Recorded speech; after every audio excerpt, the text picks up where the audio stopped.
Absolutely. As a Jewish woman, there is no question to me this is very, very personal. And absolutely, is it the same as Germany in the 30s? It scares the hell out of me. And absolutely, to speak up for people whose voices are marginalized. And yes, they came for me, they came for my ancestors, and I just hate the whole idea of it happening again.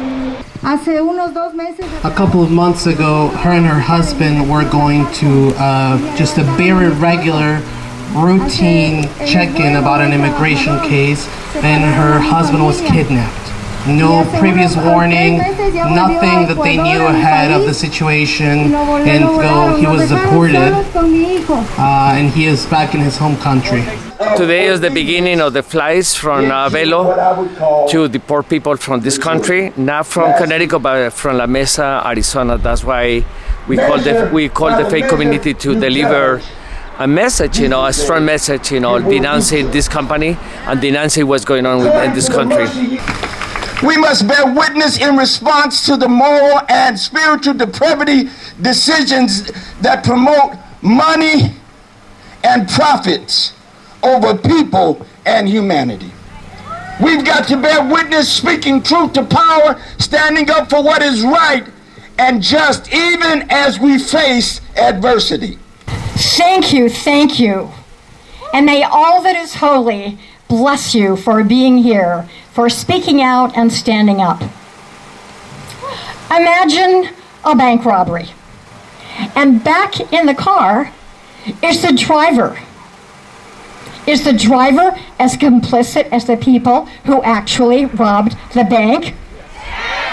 Yes.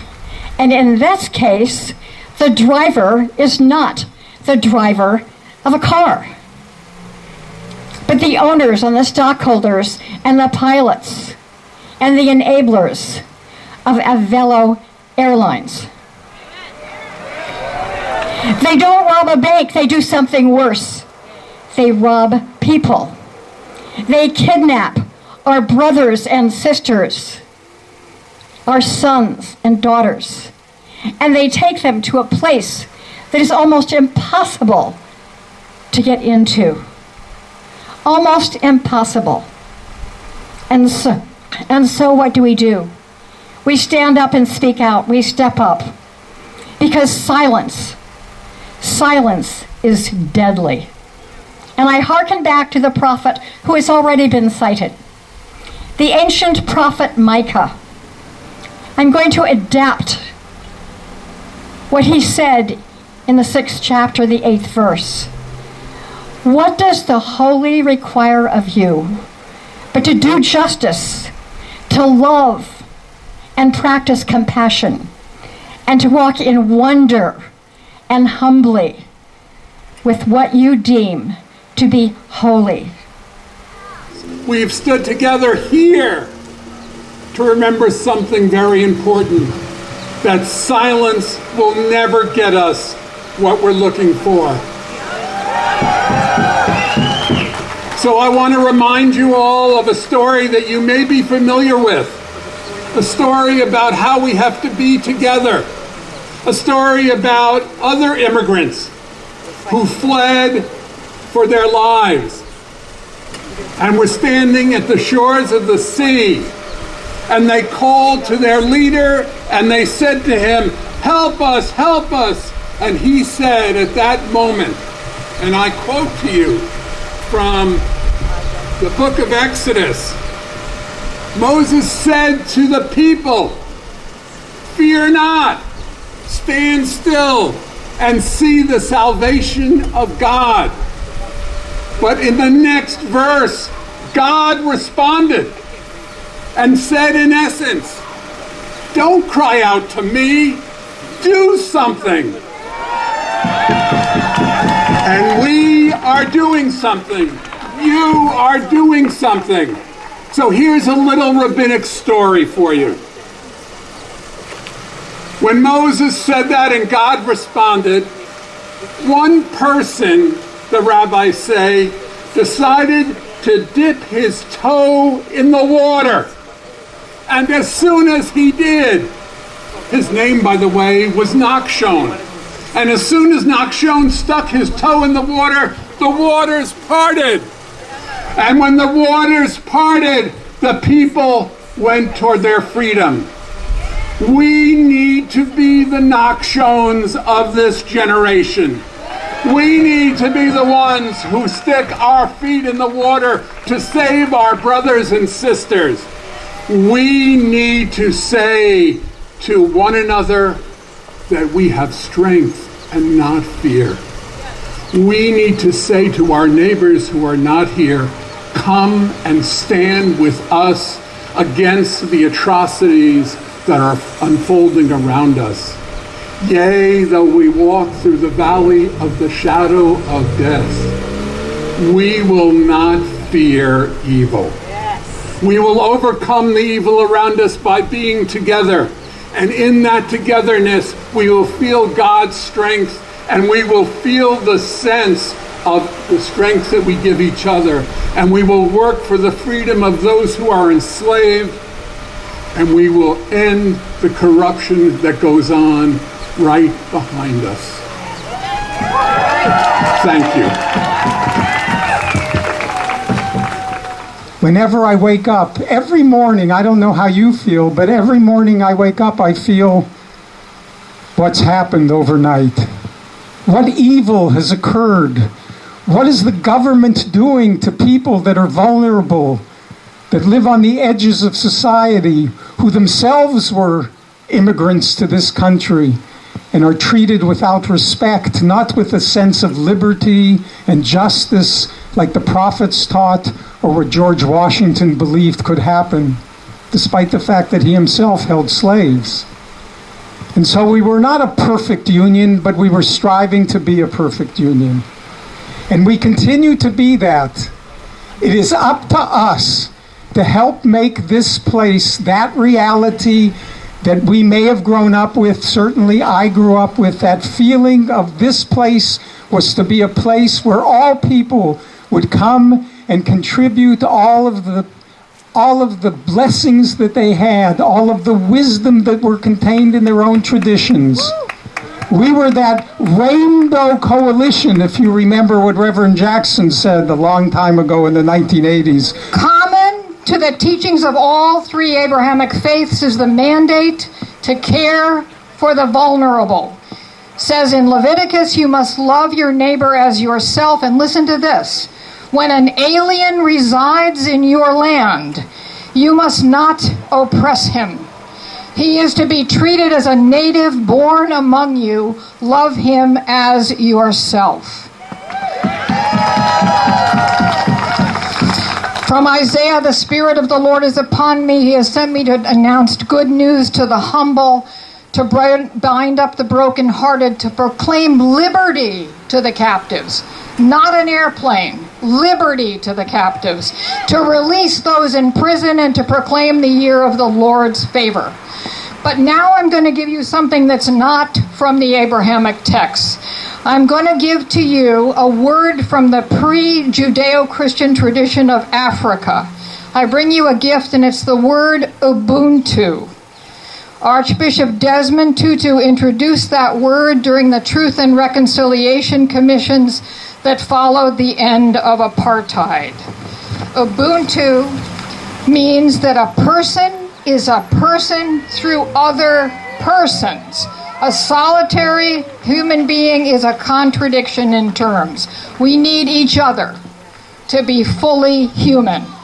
Anything that diminishes the humanity and dignity of my fellow human beings diminishes my humanity as well. Let me hear it.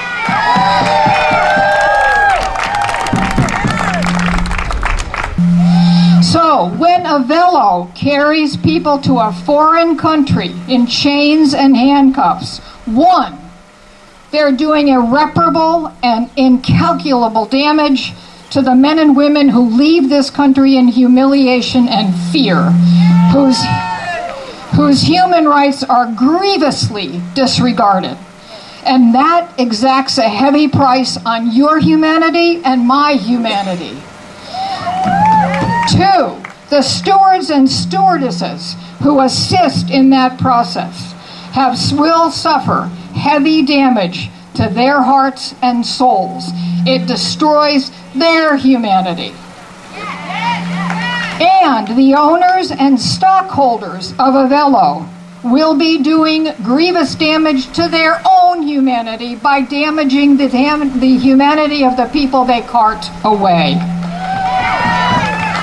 The fact that some leaders in this country claim that they are doing good in the name of God as they perpetrate this evil is a great offense to what it really means to be people of faith. Can you say yes? Yes! To those who say they can perpetrate this evil in defense of national integrity and claim this is a Christian nation, I say bullshit.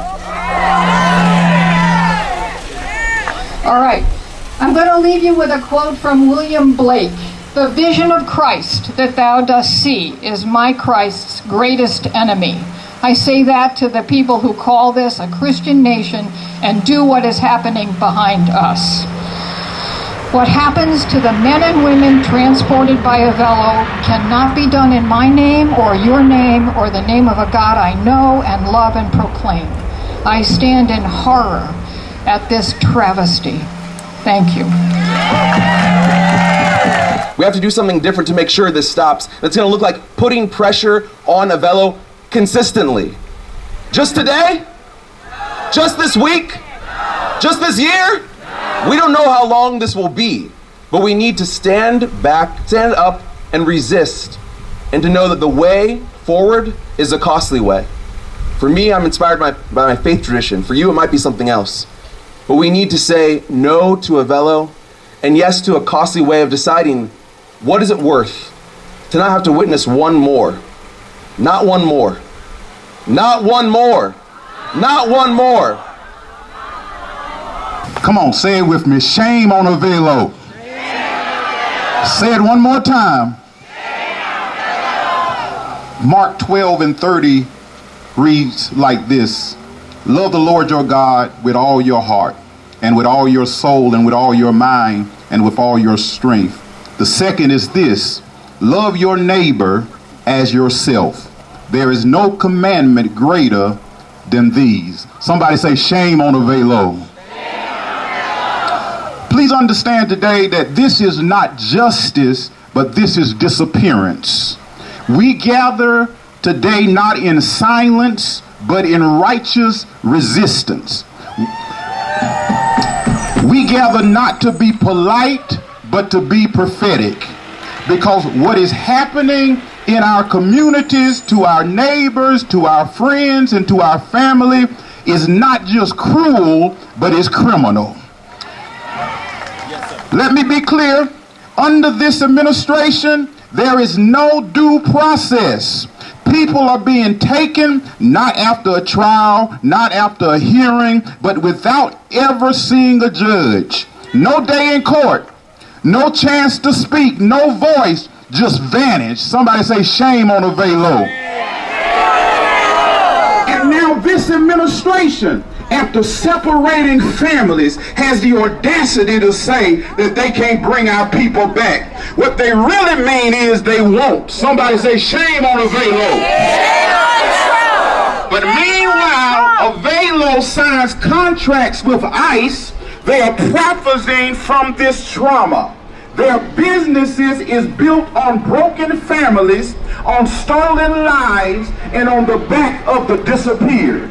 And so we say today, not on our watch. Somebody say, not on our watch. Not on our watch. We bear witness, we stand together, we shout the truth until every wall of injustice crumbles down and falls. Somebody say, not on our watch. Not on our watch. This is not law, this is not justice, this is state-sponsored disappearance.